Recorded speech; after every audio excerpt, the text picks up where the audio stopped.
Viajar de un lado al otro, dibujando, escribiendo, pintando,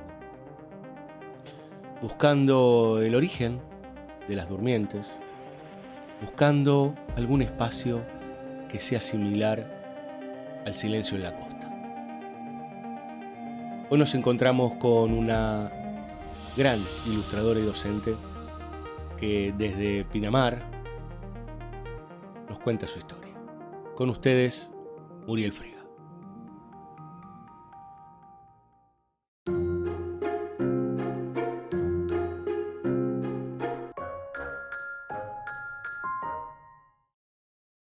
¿En dónde naciste?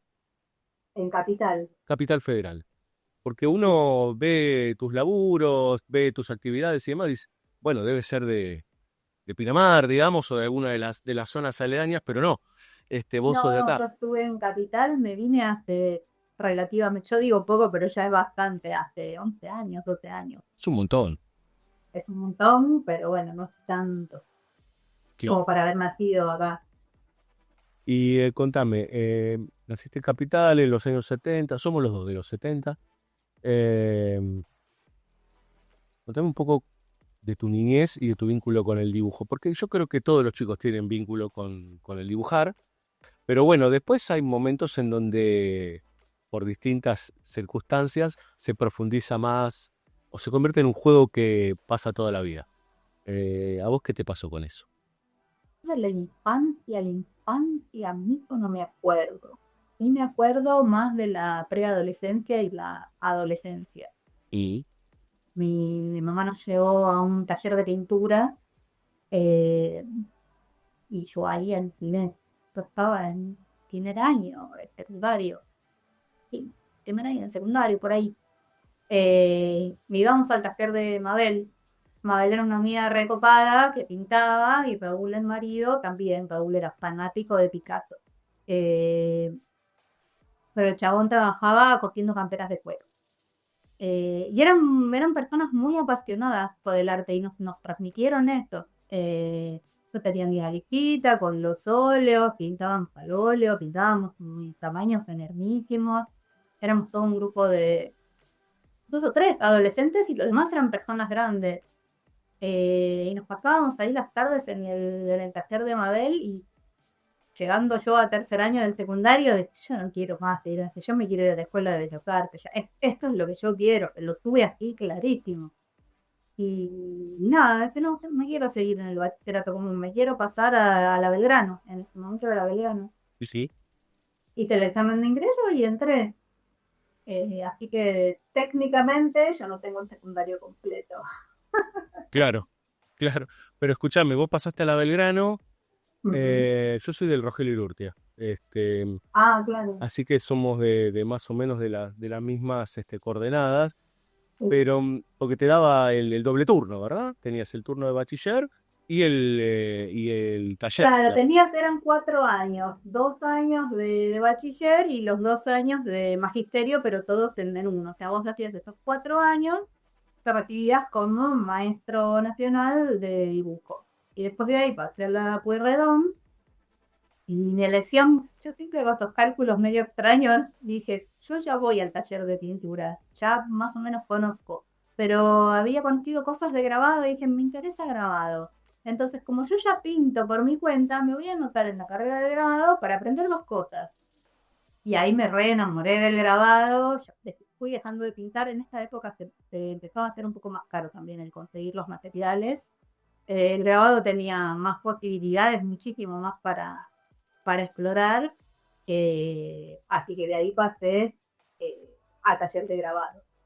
Bien, o sea, te estuviste moviendo por la pintura, por el grabado, dos instituciones como la Belgrano y la ya extinta Prilidiano Pueyrredón, hoy convertida en el UNA, o parte del UNA, como la mayoría inclusive vos tenés un título que ya no sucede para los adolescentes o Claro. posadolescentes, digamos, ¿no? Yo también. Eso, salías como maestro a los 18, 19 años y podías salir a trabajar. Y yo empecé a laburar a los 21 años de maestra, Claro, tal cual. claro. Hoy suceden otros procesos, ya hoy hace muchos años, más de 20, en donde, bueno, ha cambiado un montón. Ahora, hubo un clic ahí cuando entraste, mirá qué loco, ¿no? Bueno, es un taller de estos, me imagino que están en todos los barrios, en donde siempre hay alguna maestra o algún maestro que la gente va entrando y saliendo, por decir, ¿no? Porque a veces es un hobby y a veces, a mí no me gusta la palabra hobby, pero bueno, digámoslo así, y también un poco ver si alguien activa y se convierte en su profesión. ¿En qué momento apareció la idea de la profesión como tal? Digo, porque vos no solo sos ilustradora, pintora, grabadista y demás, sino que sos docente. Yo no quería ser docente, pero la vida me empujó. Eh, no, yo egresé de la Pueyrredón, trabajé un par de años. Es muy loco porque uno proyecta cosas, pero la vida te lleva para otros lados. Habré hecho un par de suplencias como profe o maestra de plástica en escuelas, pero se dio, yo había estudiado inglés y dando un examen de equivalencia podía dar clases en los que eran los CETIEC, los Centros de Estudios de Idiomas, todavía están en Capital. Para los chicos de jornada simple que no tenían idioma, poder tener la posibilidad de estudiar italiano, inglés, portugués, y no sé ahora si pusieron más materia, francés, eh, más idiomas, a contraturno, o sea, a la tarde. Y manté ahí una suplencia que duró como 6 años y fui la teacher durante un montón de tiempo. Y estaba recopada porque esto les daba cosas de arte, hablábamos de pintores y lo hacíamos todo en inglés, la clase era mucho más fluida. Eh, Después de ahí pasé a trabajar en el Parque de la Costa. Ya estaba en el taller de grabado, ahí empecé con el tiempo a profesionalizarme con el taller de grabado, pero no sabía muy bien dentro de la gráfica de qué podría laburar en esto formalmente. Y Y me interesaban todas las investigaciones que estaba haciendo. Yo me especialicé en litografía, que es grabado en piedra. mm, Y lo que me pasó es que al ir especializando, incorporar la fotolitografía, ya eran mediados de los años 90 cuando toda la aceleración tecnológica empezó a darte cada vez más rápido. Entonces la mayoría de los materiales que se necesitaban para hacer cualquier cosa que te imagines con litografía ya no se conseguían porque no se fabricaban más porque la fotografía había evolucionado un montón. Lo mismo con las piedras, lo mismo con los fástidos, he empezado a ver más información sobre el grabado no tóxico y otras opciones mucho más sanas para el cuerpo de hacer grabado. Entonces, frente a todo ese cambio y toda esa evolución, también se cambian los destinos. claro. Bueno, justo en este momento yo caí en el Parque de la Costa, empecé a hacer trabajos de ilustración, no tenía ni idea, aprendí todo ahí en el laburo, conocí ilustradores re grosos ahí también, y dije, mira qué lindo esto, y pueden pagar por dibujar, para hacer trabajos para manuales, dibujos para manuales, ¿en serio? Yo quiero trabajar de esto. Por lo que vos me vas contando, es como un recorrido de descubrimiento, siempre uno descubre, pero un recorrido de descubrimiento. Ah, esto es para mí, la pintura y demás. Ah, mira esto, bueno, vamos por acá, digo, ¿no? Como uno a veces, eh, buscando y sin buscar, le van apareciendo esos peldaños, ¿no? Sí, y yo igual admiro mucho a estas personas que pueden presentar y dicen, no, estoy acá a tantos años, voy a estudiar y cuando me reciba voy a hacer esto y después voy a viajar y te hacen como todo un cronograma y lo van cumpliendo.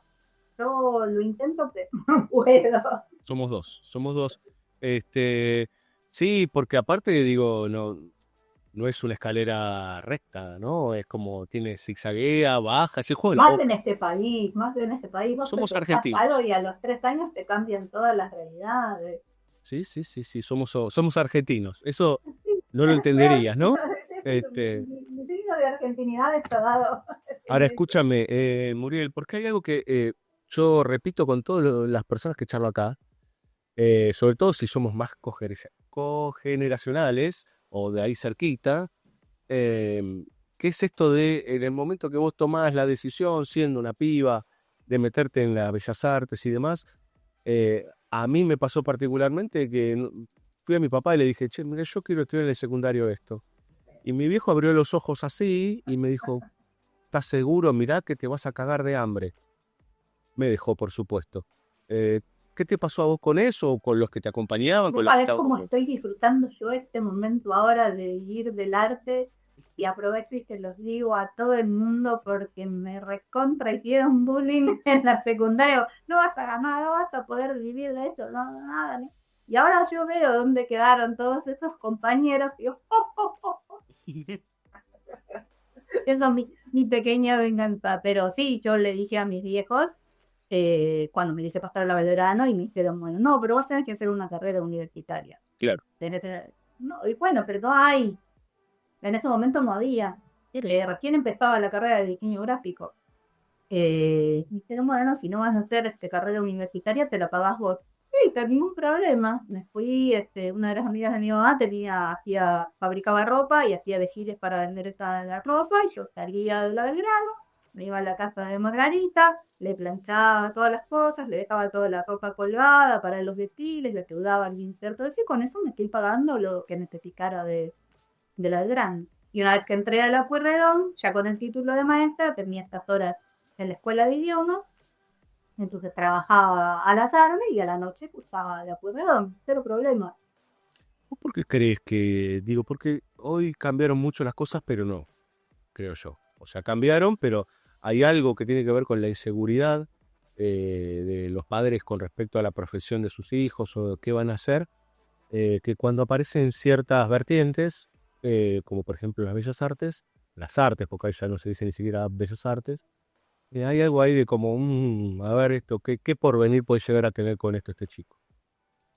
Ahora es medio con todo. Yo estoy viendo, tengo una hija adolescente ya y veo como, también estoy dando clases en secundaria y veo como los pibes proyectan.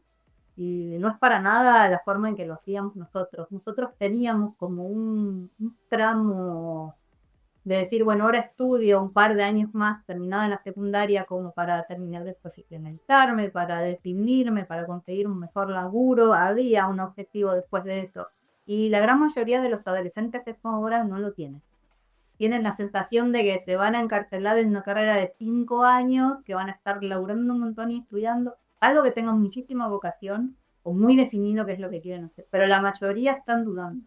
Aparte ahora hay muchísimas más carreras y muchas más formas también de ejercerlas. Hay un montón de carreras, esas son híbridas, que las puedes buscar mitad a distancia y mitad presencial, lo cual para mí esto es un golazo porque permite que muchísima más gente pueda concluir una carrera que a veces no podés, más los que están flecos.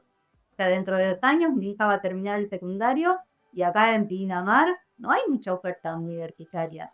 Entonces, lo que le pasa a la mayoría de los que están en pueblos así es como, ¿y qué onda? Y vamos a tener que ir a mover a Mar del Plata, a Tandil, a otro lugar donde hayan más opciones, eso implica alquileres, implica viajes, toda una movida en la familia. Bueno, todos los de pueblo ya sabemos cómo es, nos estamos pasando información, cosas que estás viviendo en capital, en un lugar más urbano, no te pasa porque tenés todo muy cerca. Claro, claro, corregime, pero ahí en Pinamar tenés la UADE, si no recuerdo mal, Guade. y no hay más. La UADE, y después están los institutos de formación docente, institutos de formación técnica con un par de carreras, pero no hay ninguna específicamente artística. Claro. Y después está en Madariaga y la Escuela de Bellas Artes, la Tecnicatura en Cerámica, en Gesell está la Tecnicatura también en distintos instrumentos para la parte de música, pero bueno, tenés 40 kilómetros hasta Madariaga, 30 kilómetros hasta Gesell, y un boleto estudiantil, ida y vuelta te sale casi 10 lucas de boleto. Sí, es una larga distancia, digamos. Sí, sí, sí, es larga distancia, sí. Volviendo un poco a la Muriel adolescente, ya que ahora tiene una hija adolescente, o por jovencita, digamos, saliendo de la Belgrano, em, cuando empezaste a ganar tus primeros mangos y viste por primera vez tus dibujos o tus ilustraciones impresas en un papel, ¿qué te pasó? Estaba re feliz, estaba buenísimo. Aparte tenía esta cosa, nosotros veníamos de la formación, dos cosas de la formación de lo que académica en ese momento de las escuelas era que, por ejemplo, yo egresé de la Belgrano y podía dibujar mujeres desnudas con los ojos cerrados, pero nunca habíamos dibujado a un tipo.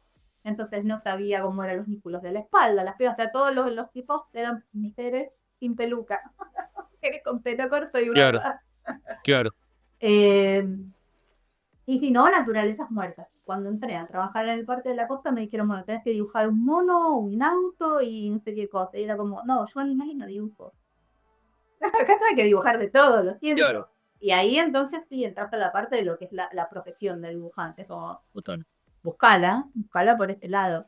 Y dije, wow, nosotras estábamos como en una cosita de cristal de que todo lo, o sea, con la cuestión de lo artístico podríamos explotar un montón de espacios que no terminaron explorados o no se dieron. Y me di cuenta que podía dibujar muchísimas cosas más de las que yo pensaba que podía. Di- Que te ampliaba un poco el mundo. Vos sabés que esto que decís vos, yo doy clases en universidad y en terciario, y en el terciario es dibujo, artes visuales, como se le dice ahora en vez de bellas artes, y veo algo parecido. Hablo con las estudiantes, tengo muchas chicas estudiando la carrera, y me dice, sí, un cuerpo de mujer te lo dibujo, ahora un cuerpo de hombre no tengo ni idea. Eh, y es interesante porque tienen un cuatrimestre entero de figura masculina y me dicen, tengo terror porque no sé cómo empezar. No hay mucha diferencia, digamos, los huesos son lo mismo, digo, ahí son cositas, digamos, ¿no? Me parece muy No, pero son interesante. esos detalles que hacen como la cosa gestual, o sea, incluso, o sea, siendo un ser, cuerpo femenino, lo conoces porque lo tenés, te lo ves vos todos los días. Entonces, Claro, está claro. ahí. Y a la otra ya no tenés tanto acceso.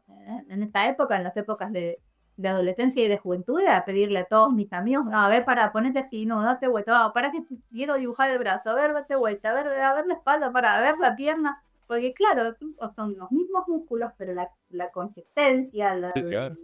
es todo distinto. Sí, sí, sí. Sí, Y totalmente. trabaja un montón de cosas en las que colgar las cosas también. Empezás a No, observar a la gente y no puedes terminar de armar la estructura. yo no sé qué opinas vos, pero digo, esto que vos ponías sobre la mesa de, bueno, dibujar, necesito que dibujes esto. Vos decís, nunca en mi vida dibujé esto. Eh, yo creo que no hay otra forma que de hacerse que es en el camino, trabajando, Tal cual. porque no hay universidad ni colegio que te lo enseñe, ¿eh? No, bueno, pero esto tiene que ver con la práctica, pero el tiempo en cómo está orientada la práctica desde lo que es la institución. ¿Sí? 7 años con el caballete ahí dándole la carbonilla, y eran todos cacerolas, el fotus, la naturaleza muerta. 7 años lo mismo. Y a ninguno de nosotros en ese momento se nos ocurrió decir, dibujamos otra cosa, dibujás lo que tenés al alcance de la mano, que es poco, o sea, ninguno pensó en yo puedo llevar un algo. Eh, Eso yo lo pienso después, ya como docente, en la manera de dar las clases, de empezar como a abrirles el horizonte a los pibes y que no se conformen con lo que tienen, que siempre vayan a más, que fracasen lindo, que les salga todo mal, pero que lo intenten, porque te das cuenta que hay un montón de posibilidades en las cosas y a veces uno está tan dirigido que no se va llevando y no la ve. Tal. Eh, Dos cosas. Había una frase que era como hacer arte o dibujar, justamente era dos puntos, fracasar estrepitosamente todos los días, digamos, ¿no? En el sentido de que te vas a equivocar y te vas a pelear con los trabajos sucesivamente, o un día vas a tener un día bueno, un día malo, etcétera, etcétera.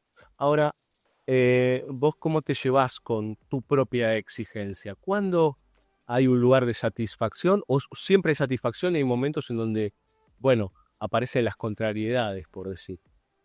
Es una pelea constante. Yo contra yo.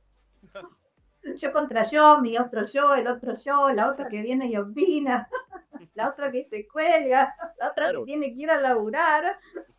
Pero eh, ahora, en este momento de la vida que es más complicado, eh, me cuesta más organizar, me cuesta más el buscarle el tiempo. Y me di cuenta que cuando yo recién me mudé, no sé por qué, teníamos que, yo a la mañana leía, había un momento que teníamos una hora y media que hacía un hueco en el día y tengo recuerdos de mí misma tirada en la cama leyendo, leí un montón. Y en un momento eso se perdió y no sé dónde quedó este momento. Estuve tratando de recuperarlo de manera así orgánica, llamémoslo, dentro de lo que es la dinámica familiar y nunca pude. Entonces tuve que hacerme el espacio de decir, digo, agendo, me voy a otro lado a leer y extiendo ese espacio, lo meto, o sea, me dejo actividades que me quede un hueco a propósito en el medio para defender ese espacio libre y hay que pelearlo un montón. Claro. Lo que es en el dibujo por placer pasa eso. Tengo que hacer un proyecto con alguien, por esto en general, este, a mí me gusta más trabajar con guionistas en lo que es de historieta porque tenés el compromiso con el otro. Entonces no puedes colgarte demasiado y te ayuda a defender este espacio. Y por otro lado, si yo esperara a ponerme de acuerdo a mí misma, a armar una historia, no dibujaría nunca nada. La famosa, esta situación, yo supongo que, porque a veces te decís alguna frase y me siento identificado. Es como, me piden esto. Uy, bueno, está bien, y esto, lo otro, digo, cuando tenga tiempo y pueda hacer lo mío. Cuando tengo el tiempo, no lo hago, porque en realidad las motivaciones cambiaron y pasaste a otro lugar.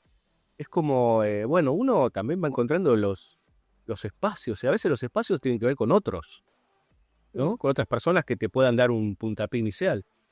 Sí. Vine acá a Pinamar, no tenía mucha idea que iba a pasar. Estaba tranquila porque podía continuar trabajo de ilustración, porque en ese momento era el 2012, 2010, se podían entregar los trabajos por Rucutrafe, en internet, qué sé yo, entonces no necesitaba ir a la editorial. Y me acuerdo, mis primeros años era hacer los bocetos, tomarte el colectivo, ir al centro, ver los bocetos con el Perfecto. editor, volvías a tu casa, lo que querías, o tenías que mandar una moto para llevar el tip o el chat, o después el CD, y así sucesivamente, pasando por un montón de formatos y un montón de modos de entrega, y ahora es muchísimo más táctil todo esto. Pero bueno, hay años en los que quizás el laburo editorial mucho no sale, entonces empecé a hacer otras cosas. Empecé con el taller acá, a descubrir el espacio acá y fueron cambiando también un montón de dinámicas de cosas. ¿En qué momento te encontraste con la historieta? Digo, porque estuvimos hablando de grabado, pintura, ya vamos a hablar dentro de un rato de una revista que duró 10 años, o dura, está hace más de 10 Y años. estamos ahí peleando. Pero sí, Bueno, como todo producto sí. cultural, digamos, pero la historieta en sí, ¿cuándo apareció? ¿Apareció porque, viste que a veces las cosas son fortuitas o porque, bueno, no sé? Apareció cuando yo estaba trabajando en el Parque de la Costa, viajaba desde Caballito hasta el Tigre todos los días, tomaba 2 colectivos y un tren. eh, Tenía todo este tiempo de viaje, a veces me encontraba con los compañeros y charlábamos en el viaje, pero ya después de 6 meses de haber laburado ahí, el viaje era larguísimo. Y pensaba, bueno, tengo que aprovechar, puedo dibujar, no sé qué. Al final dije, no, ya, no viajo más. Me mudé a San Fernando, estaba ahí a una estación de tren, gané un montón de horas de mi vida, y dije, bueno, voy a empezar a dibujar. Que hacía dibujos grandes, me llevaba mucho tiempo, yo volvía cansada. Entonces mi cálculo mental en ese momento de que tú puedes hacer un dibujo chiquitito por día y que van sumando, entonces al término de X cantidad de tiempo tengo uno lo completo. Y hago historietas, hace cosas. Vendo historias, hago historias y dibujo una viñeta por día. Al final de X cantidad de tiempo, ya está. Y lo pensé y parecía re fácil. No fue así. Pero bueno, empecé a leer, empecé a buscar cosas. Mis compañeros ahí en el trabajo me empezaron a pasar historietas a Iquiné, porque ahí conocí a Dave McKean, conocí bueno, toda la historieta de los años 90 impresionante. Eh, y ya, esto no es la historia de superhéroes que yo conocía de antes. Ahí me acordé y a finales de la secundaria, principios de la secundaria, eh, había conocido todo el cuadro, estaban en los kioscos, que venían en los tomos chiquititos, las de Alba Mayor, que me encantaban. A mí me había comprado toda la colección, me re fascinaban estos discos, era como un personaje favorito en este momento. Y tenían como un recuerdo a este, pueden hacer historietas más artísticas, más plásticas. Y después conocí a Ken Williams y que es de lo más. Claro. Y así apareció. Después cuando empecé a buscar de guionistas, porque no sabía con qué hacer mi historieta, no se me ocurría cómo armar la historia. Y esas historietas que decís que eran de una por día, la viñeta y demás, ¿esas las tenés guardadas todavía o...? Son viñetas sueltas, en realidad me origen, sí, estaron los libritos, o sea, tenía mi cuadernito de bocetos y iba haciendo un cuadradito al lado de otro con secuencias gráficas, llamarlo a ti. Pero sí, están, delirios. Bueno, de los delirios salen cosas piolas. A veces es mejor el delirio que la realidad, te digo. Pensaba un poco también acá en el momento, recordando mucho de tus dibujos o de páginas de tus trabajos, que laburás con algo como de la simpleza y del color a veces bien plano, como para ser bastante directa, mucha curva. Obviamente esto es desde el lector-espectador, por supuesto, pero que tiene como algo de integrar muy fuertemente el texto con el dibujo. O sea, hay una integración de la letra como dibujo en sí mismo, que digamos, hay muchas culturas que inclusive lo pensaron así, los musulmanes, por ejemplo. ¿Cómo fue apareciendo esa...? Para mí es un estilo. Yo la verdad que veo que la palabra estilo también le tengo un poco de pavor, pero hay algo ahí que va dando vueltas de tu forma de diseñar, por lo menos las páginas y los dibujos y las palabras. Sí. Y me gusta más también la cosa poética dentro de lo que es la historieta. La primera historieta que hice formalmente fue Los Espantapájaros. Que fue el primer capítulo de Mundo Operandi, lo hice con Karina, en la búsqueda de, ¿conocen a alguien que quiera hacer un guión? Pero no es tan fácil, porque lo que escribe el otro te tiene que mover el piso como para que vos después le pongas que investigue. Y bueno, y así preguntando, un amigo me dijo, mirá, hay una chica, qué sé yo, ella había hecho toda la historia de lo que es Modus Operandi, primero con obra de teatro, y después la estaba llevando a formato de novela, y ella quería hacer la misma historia en todos los formatos, porque quería que se difundiera el mensaje. Y cuando leí lo que escribió Karina, aluciné, porque era una cosa muy lírica, voladísima, súper libre para llevar historieta y veías la secuencia. Así que, nada, hice lo que hice, trabajé con súper libertad, crecí un montón haciendo estas historietas. Hice primero lo de los espantapájaros y después le dije, tenés otro capítulo, quiero seguir haciendo esto. Tengo un libro entero, si querés. Hicimos después Cabeza, que es el otro de los capítulos, que después dijimos, no, dale, armemos el libro. Ya lo tomé como proyecto, igual tardé 10 años en hacer un libro que terminó siendo 96 páginas. En el medio laburando, en la mitad fui mamá, o sea, pasaron un montón de cosas. Claro.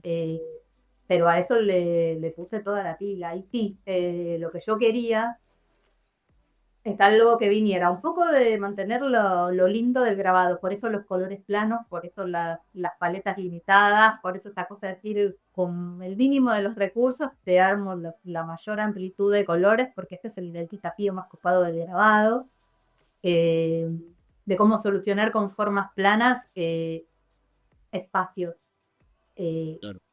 con profundidad.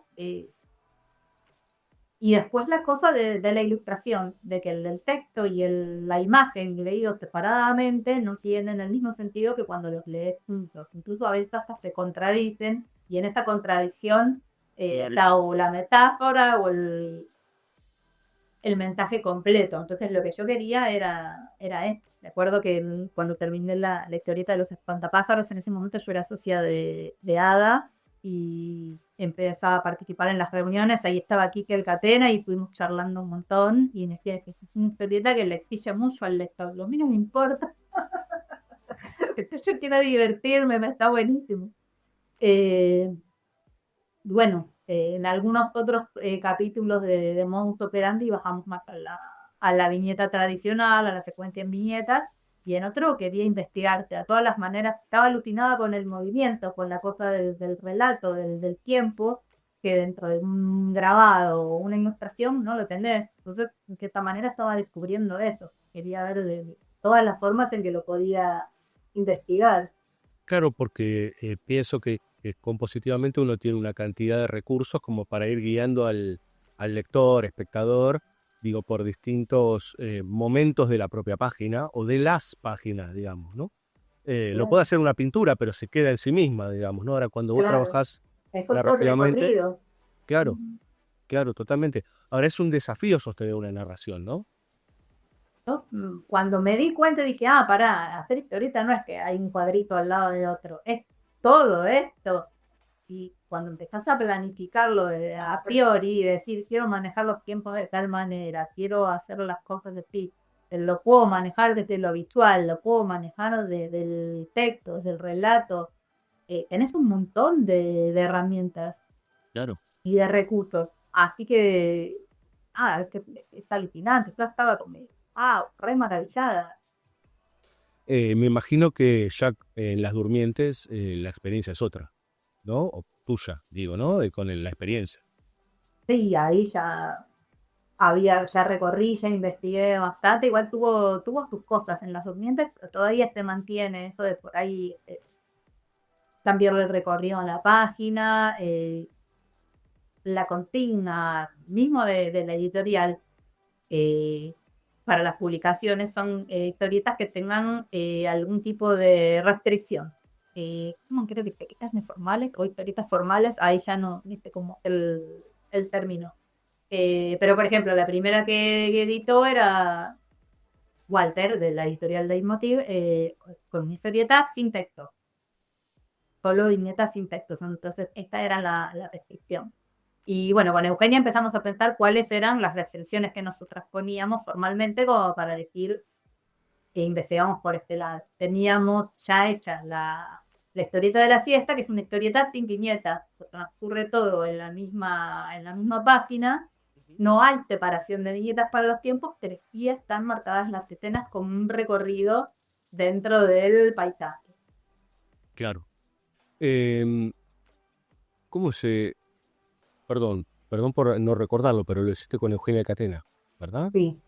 Bueno, o sea que otra vez, yo te digo que cada vez que tengo una charla con una o un artista, no, porque Quique Alcatena, porque... Porque son muchas alcatenas ahora. No, pero aparecen por todos lados. Yo tengo el placer de conocerlo, de conocer a la hija, a Dolores, la dibujante, pero cada vez que charlo con alguien que por ahí yo no sabía, y me dice, porque hablé con Quique Alcatena, yo digo, wow, ¿no? Es como una especie de, no digo deidad, pero es un tipo que está en todos lados, no lo vemos, pero está, ¿no?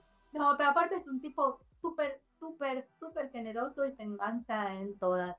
Cuando hicimos la revista, en algún momento yo fui invitando al Tito historietistas y dibujantes como para que hagan un dibujito, una página para la revista y que miraba aquí que te quería pedir. Sí, no hay ningún problema, ¿qué necesitas? ¿Cómo querés que lo haga? Ser inconveniente. Es un tipo muy, pero muy generoso con, creo que todos los historietistas, dibujantes, súper correctos siempre, amables. Es un tipo recopado. Vos fíjate que estamos hablando de vuelta de Quique Alcatena en una charla con vos, pero porque en el medio del intercambio aparece, ya me pasó en las últimas 3 o 4 entrevistas, aparece, ¿no? Es que es un referente de todo el mundo porque es una persona que participa activamente y muy generosamente de absolutamente todo lo que pase en la historieta. Y siempre bien y siempre de buena onda. Entonces, obviamente que todo el mundo lo requiere y lo súper admiramos. Y va a aparecer en todos lados y está buenísimo. Pensaba en, bueno, Quique es un maestro, digo, en muchos sentidos, y vos tenés este otro costado que en algún momento fue muy gracioso que dijiste, bueno, yo no quería ser docente, pero, ¿no? Y empezamos. ahí en la charla.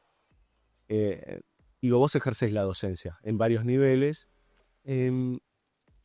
y por lo menos te lo pregunto de colega a colega, digamos, ¿no? ¿Cómo ves hoy, no la educación en sí misma, que es una locura, es una especie de quimera gigante, sino en realidad la educación artística o el vínculo con los pibes en relación al arte? Digo, a diferencia por ahí de cómo aprendimos nosotros, un poco lo hablamos, pero digo, vos ahora en el rol de la docente y de cómo se toma, si se está tomando en serio o no, muchas veces lo que es el arte plástico, lo que es todo lo que tiene que ver con la expresión artística. Ahí, mira, tiraste un montón de puntas, pero yo no quería ser docente en instituciones. No sabía que me iba a gustar ser docente por mi cuenta. Yo cuando vine a Pinamar, pues, me fui quedando aquí en laburo editorial porque, no sé por qué. Eh, y puse un taller, dije, bueno, quiero hacer historietas, ¿qué gente hay acá? Empecé a buscar, un día en la Biblioteca Popular acá de Pinamar encontré un libro, El Dentedeo, lleno de historietas esportivas. Eran historietas alucinantes, estaban re bien hechas. ¡Wow! ¿Quién hizo esto? Lo contacté al que en su momento fue el profe y le dije, mirá, me encantó esta revista, yo quiero seguir esto, vos lo estás cogiendo. No, me dice, yo ya está, yo ya me jubilé y todo, dice, para todo lo que necesites contar conmigo y seguilo. Así que dije, bueno, si no hay nadie que dibuje historietas acá, pongamos el hacer historietas. Y así nació Silencio en la Costa, el hacer historietas, en el 2014, eh, empezábamos a dar los talleres. Yo daba toda la parte de historieta y mi colega Alessandra Guarnide daba toda la parte de lo que era dibujo y plástica para chicos, íbamos intercambiando alumnos y así. Y pues el primer año era, bueno, damos una revista, teníamos las impresoras, en ese momento era medianamente accesible tener una impresora. Yo tenía una, y dije, bueno, imprimamos, hagamos una revista, hagamos un fanzine, y empezamos a tirar ideas con los chicos. Salió la silencio número 1, después a los 3 meses la número 2, dijimos, bueno, hagamos la trimestral. El primer año sacamos 4 revistas, le íbamos agregando páginas. Yo vencí el miedo de pasar negocio por negocio para vender las publicidades, porque bueno, necesitábamos un par de mangos para imprimirla. Bueno, la imprimíamos en el taller, la armábamos en el taller, teníamos una computadora ahí con esta tipo Frankenstein con partes, y nada, la diseñábamos ahí. Entonces los chicos veían cómo dibujaban, cómo ese dibujo entraba dentro de un contexto editorial, cómo escaneábamos, cómo armamos la revista, cómo la paginábamos, cómo la imprimíamos, odiaban cuando tenían que abrochar. Pero después cuando estaban las revistas hechas y las veían todas un montón sobre la mesa, que llevaban al final, las familias se recoparon. Y la verdad que los primeros 4 años tuvimos muchísimo, pero muchísimo apoyo de todo lo que fueron los comercios y las familias. Aparte, en un momento ya de pasar bastante, ¡ay, ahí va la chica de la revista! ¡Ahí va la chica de la revista! ¡Ah, no querés participar poniendo un anuncio! Claro. Y así, llegado al número 5, ya teníamos 3 impresoras Frankenstein, porque a cada una le funcionaba algo, pero no todo. Estábamos imprimiendo un montón, tardábamos muchísimo y dijimos, no, hay que pasar a imprimir de una manera mecánica. Así que, nada, conocimos a un imprentero muy copado en Mar del Plata que iba haciendo nada, vos vas poniendo la monedita y cuando llegas a imprimir, eh, y a partir del número 6 ya las pudimos imprimir en offset. También súper macanudo el tipo porque lo hacía como unas vueltas de hacemos 2 pliegos a color, 3 pliegos en blanco y negro, uno por la mitad, poneme una hoja en blanco para los sellos como para que fuera lo máximo con lo que esperábamos. Eh, bueno, y así fue creciendo. Hubieron revistas Silencio con sellos pegados, sellos con estampitas pegadas. Cuando vimos que podíamos pegar cosas, hicimos intercambios con la gente de Arte Correo, entonces por ende mandaban quién estampillas, quién de algo, y iban todos en la revista. En algún momento, por ejemplo, los hijos de Cuatro Gatos, Norberto Martínez, Terrego Coy, necesitó. Y en calendario, que creo que fue para la del 2015, con la última del año. Y estuvo buenísimo porque después generaron una movida que todos participaban con lo que tenían y cada vez se difundía más. Entonces, al que vas a Gesell, toma, llévame esta revista. Vas a Santa Teresita, toma, llévame esta revista. Toma, viajaste a Mendoza, toma, llévame esta revista. Y las cambiábamos, y yo iba dibujado, entonces cambiaba las revistas por otros fanzines, traía los fanzines, habíamos un encuentro entre todos para ver los fanzines que habíamos traído. Se armó como un club, pero sin espacio, como me decían los periodistas de acá, lo que hizo es un centro cultural sin espacio, porque está en todo el pueblo. Claro. Y de hecho finalmente dijimos, bueno, vamos a fundar el pueblo, porque el día de la historieta, con pegatinas y códigos QR por todos lados, hubieron años en que hay una sola línea de colectivo, entonces todos toman el mismo colectivo y todos van a la misma parada de colectivo, tú colgados en todas las paradas de colectivo, los fanzines que íbamos haciendo, y el que quería los leía y los dejaba, y el que quería te los llevaba. Bueno, y así. Los chicos en esa producción, digo, porque me hace acordar mucho a esta idea de la enseñanza, del aprendizaje colectivo, digamos, ¿no? Como de pensar en un objetivo común entre todos, y eso va generando una cantidad de experiencia y de creatividades que van definiendo muchas cuestiones. ¿Fue un poco así o sucedió? Fue un poco así, la idea es que el taller, o sea, porque había algunos que sí querían dibujar, pero no querían hacer historieta, pero sí querían estar en el taller. De hecho, hubo épocas en que el taller recibía a los que venían a tocar ukelele mientras dibujábamos, y después venía Fermín y posaba porque era nuestro modelo oficial, entonces estaban ahí en el taller. Y yo era feliz. Porque que todos tengan ganas de ir a tu taller, aunque no fueran a dibujar, pero porque querían estar ahí, porque querían compartir este momento con los amigos, era espectacular. Eh, de hecho, muchos de los que en los principios tenían 10, 11 años, ahora ya tienen 20 y pico, en los encuentros, por ahí ya se fueron, ya que están terminando sus universidades. Y me dicen las cosas que se acuerdan. Yo lo que más me acuerdo del taller es el olor a potoclo, porque hacíamos potoclo en el microondas. Entonces, te digo, loco, que estaba no sé dónde, y sentí el olor a potoclo y me acordé del taller. Y tengo la imagen clara de todo en el medio, no sé, de Capital o de Mar del Plata, ya yendo a la universidad, persona grande, con barba, todo, acordándose de potoclo del taller. Fue la cosa más linda. Claro. En algún punto, no importa si después van a ser dibujantes o historietistas, sino la experiencia que se construye ahí. Experiencia que sí, porque todos te acuerdan y todos te saludan, y a veces se cruzan entre ellos y se saludan, y les queda como un momento de recuerdo. Después se vienen, pero vienen los hermanos, o vienen los amigos, como que, sí, porque vos hay cosas, y vas viendo como toda la evolución. Lo más loco fue No, dale. cuando hicimos la muestra de los 10 años de silencio en la sala de exposiciones de Pinamar, entonces hicimos todas las historietas. Durante 2 o 3 años, yo hacía un ejercicio con una consigna que era, me tenían que contar metafóricamente cómo llegaron al taller. Hasta algunos venían de una guerra y escapaban de la guerra y entraban al taller, otros encontraban una llave mágica y entraban al taller, y así un montón de historias. Y expuse mayormente esto porque me parecía la cosa más linda. Estas personas tienen 10 años más que los que tenían cuando dibujaron. Entonces en la muestra estaban, por ejemplo, profesores, maestros, gente de otros. ¿Querés este fulano, el chico que no sé qué? Y se iban reconociendo y me dijeron, es como ver un álbum familiar, pero del pueblo público. Porque en realidad todos se conocían. Este era el chico que venía y, no sé, estaba en los Boy Scouts, no sé cuánto. Te empezaron a reconocer por la historia de cómo habían llegado al taller. Porque conocieron la identidad de ese chico que lo veían en otro lado, que ni sabían en ese momento que iba al taller o no, por eso. Y el arte tiene estas cosas mágicas, por eso digo, yo después me río, porque yo viví todo esto y me dijeron que me iba a ganar un mango, y en realidad acá nadie está ganando un mango de nada. Pero tengo estas cosas que para mí son un re tesoro, son un re tesoro. Claro.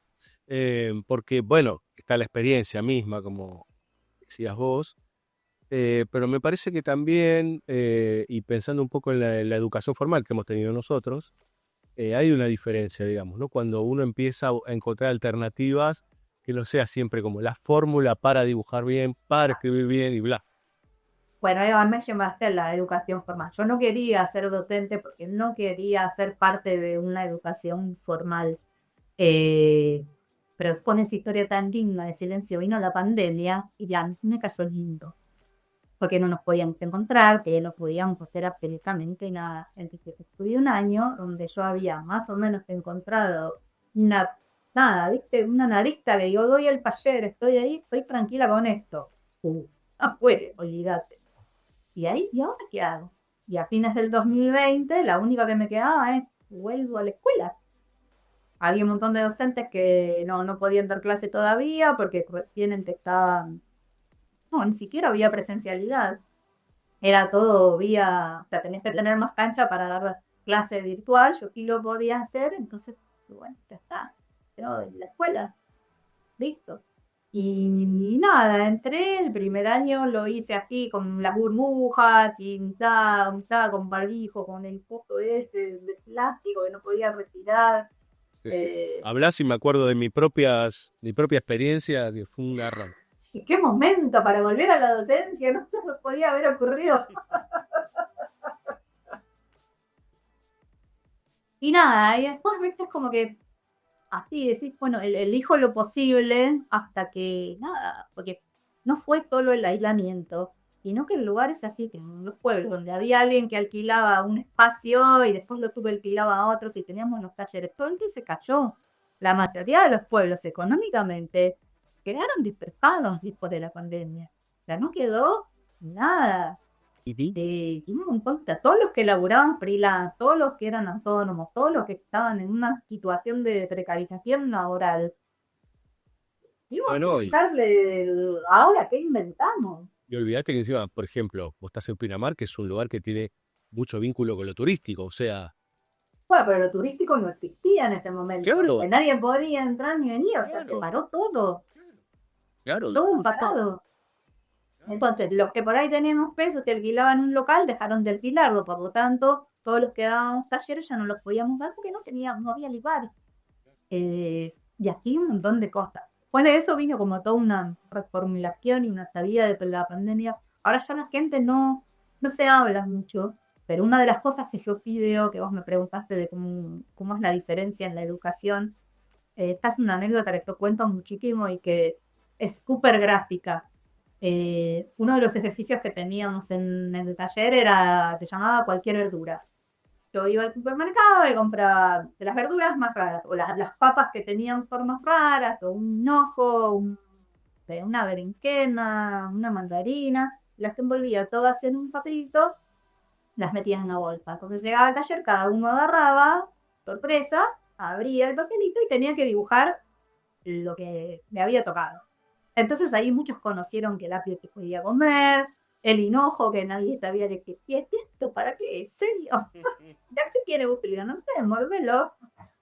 Y jugaban y hacían el desafío de a ver quién después de dibujar la cebolla te animaba a morderla, y algunos querían cortar el limón y a ver quién llora más con la cebolla, y eso que se formaba una dinámica, al final se terminaban dibujando.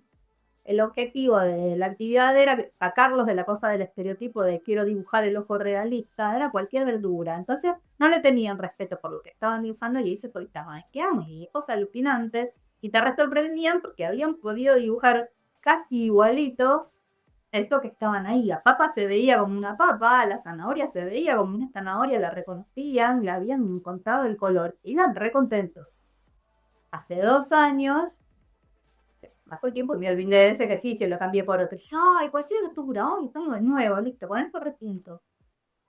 Porque venían como que no, los chicos terminaban las actividades muy rápidos, no sabían qué es lo que querían, no podían instalar la cosa del vamos a navegar una temática coherentemente por al menos 2 o 3 clases.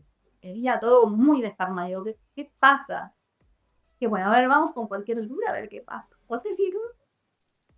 Y me quedé súper sorprendida y no estaba para nada preparada porque la gran mayoría desenvolvió la verdura, se la puso ahí adelante y se la quedó mirando. Y me miraban como, ¿y ahora qué pasa? Y dije, bueno, en serio. bastante, digo, oléla a ver qué olor tiene. Y no sé, y la ponían ahí, estaban esperando que la verdura les dijera lo que tenían que hacer. Estaban esperando la instrucción. Estaban esperando el haga clic aquí, deslice para allá. Como nadie le daba una instrucción, no tomaban la iniciativa. Y dije, pero a nadie se le ocurre el chiste de la... Y ustedes conocen, entonces empecé, y ustedes conocen y los juntan y sirven para cocinar, en casa con qué cocinan. No sé, y nadie cocina. Y me di cuenta que estaban completamente desvinculadas del todo. No reconocían un montón de verduras, no sabían qué olor tenían. No les interesaba cortarlas ni hacer un chiste como para ver a qué tenían un olor. Siempre terminaba. El que tenía la mandarina no se aguantaba y se la comía. Y tenía la cebolla, sabía. Y no, y estaban ahí las verduras, una clase de que tremendo larguísima. Y volví que, wow, quedaba completamente desconectado de la realidad. Sabes que esto que contás vos me parece que tiene que ver también con, yo lo veo también, en algunos casos, sobre todo como que se ha borrado la curiosidad o que Tal ha cual. quedado fuera de campo, ¿no? Porque inclusive el solucionar problemas, que es básicamente ser curioso y pelearse con uno mismo, em, valga la redundancia, es un problema. Sí, Entonces, por ejemplo, ¿no? Digo, ahora, para apoyar tu tesis, eh, yo pido hacer un encuadre en collage y, por ejemplo, le digo, bueno, que haya una figura importante, ¿no? Una figura importante. Y agarra y me pone un coso en el terminé. No hay claro, más. ya está. Claro, Terminé. es como, sacame este problema de encima y vamos con otra cosa.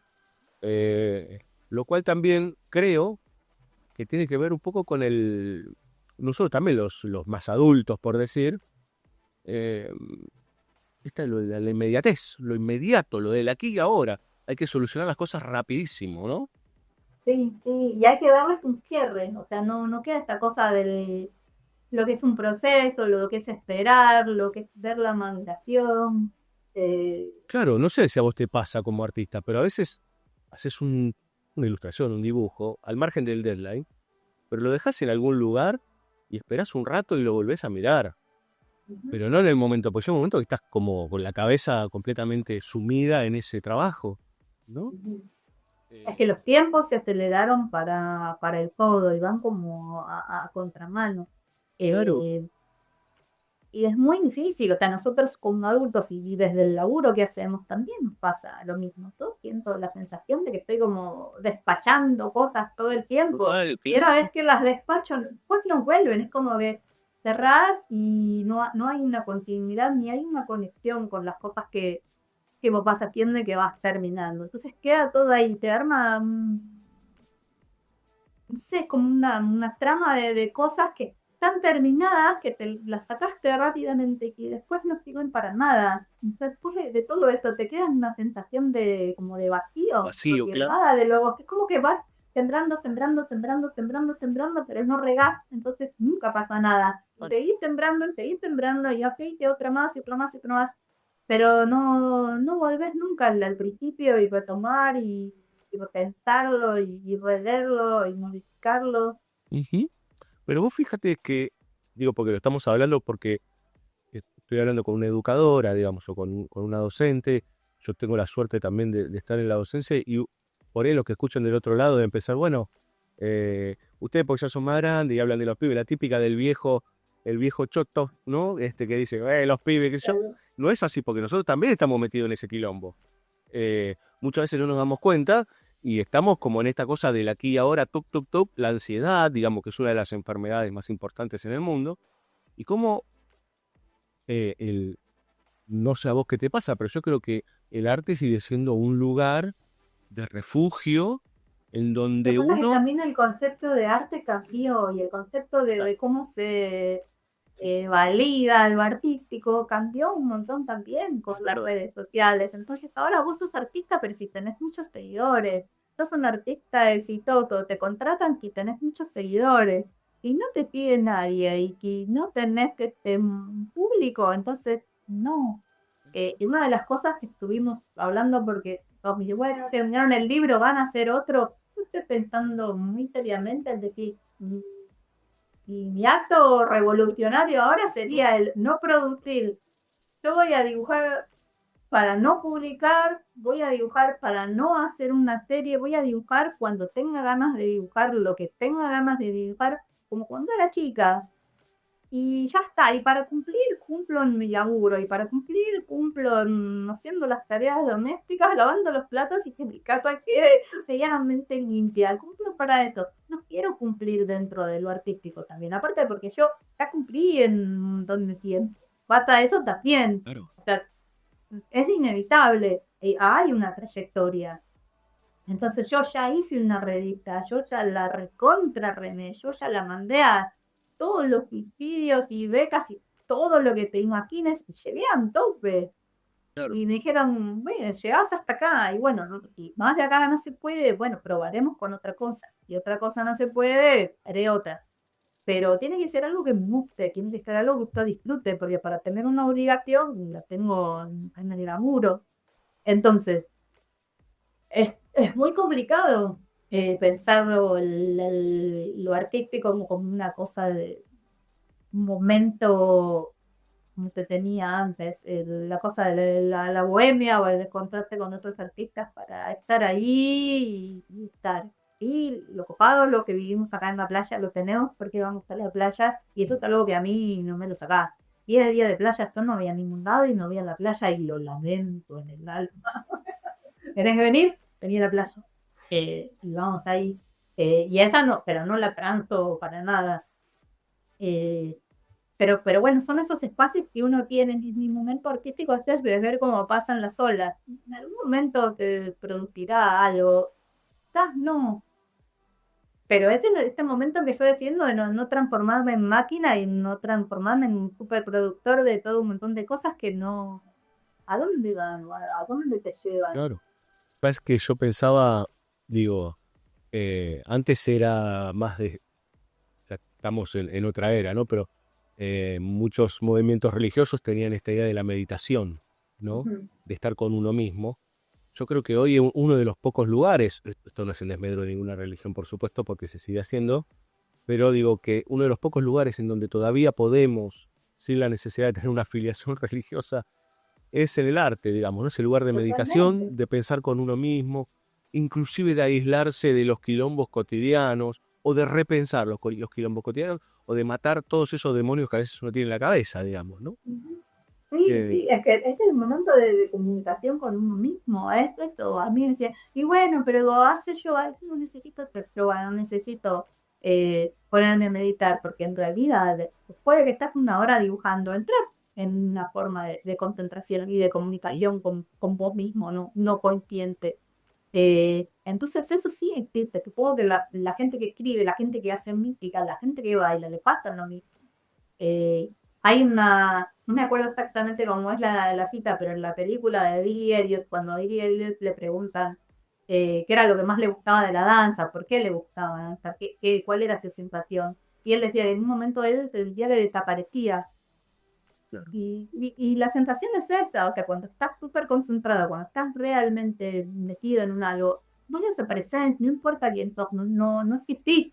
Lo que importa es esto que estás haciendo y de lo que formas parte. ¿Mm? Y eso es algo que se nos está negando Sí, de un montón de formas. El estar contestando mensajes un montón de tiempo, estar pero ahí siempre todo el tiempo inclusive, conectado. claro, inclusive, digo, hay algo que mina esa concentración, que es el celular sonando, ¿no? Eh, yo todavía me sigo sorprendiendo de momentos en donde estoy dibujando y sonó el celular varias veces y no le di ni, pero no porque no quise, sino porque ganó lo que se estaba produciendo, digamos, para bien, para mal, para lo que sea, pero Claro. ganó eso. Bueno, creo que eso es mejor, digamos, ¿no? Lo Sí, que no, pasa, tal cual. Pero es que uno tiene que defender ese espacio. Yo me acuerdo en los momentos donde el celu todavía no estaba. Yo desconectaba el teléfono para dibujar. claro. Quería que nadie llamara, no, déjame un mensaje y lo escucho después. Y ahora tomé la costumbre, cuando me pongo a dibujar para mí, desconecto el wifi del celu, que no ni se mueva, o sea, que no me llame la atención absolutamente para nada. Así que la persona que le quiero comunicar sabe que no llega el mensaje, no estoy. Intente más tarde.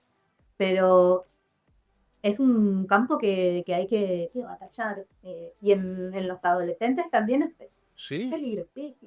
No, y Es aparte me peligroso porque están parece, conectados todos con todos todo el tiempo. sí, pero no te da la sensación, digo, estamos en un tren de estar intercambiando con respecto a lo que el arte puede producir o la producción artística, digamos, ¿sí? Digo, pero no te da la sensación de falta de motivación generalizada, digo, en el sentido inclusive de qué querer ser, digamos, ¿no? Y a veces tocar un instrumento, dibujar, pensar un proyecto, se haga o no, digo, también puede dar una pauta o empezar a hacer que la cabeza se mueva un poco más. Tal cual. Sí, sí, sí. Estas cosas sí. Por eso te digo, son espacios que te tienen que defender. Así que cuando digo que no quería ser docente porque estoy en la escuela, digo, bueno, vamos a defender este espacio. Entonces, vamos por la del, no es una materia que tenés que aprobar.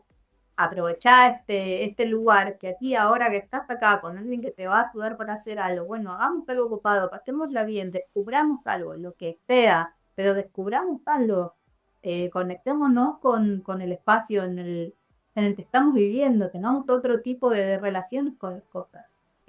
A veces sale bien. Sí, sí, sí, sí.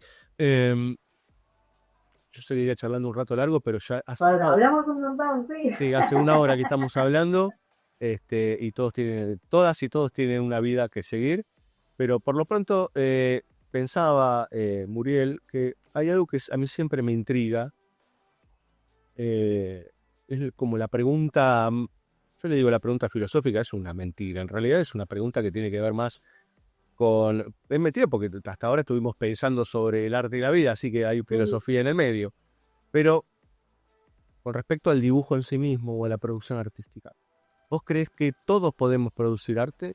¿Crees que algunos son más dotados o que tienen un don?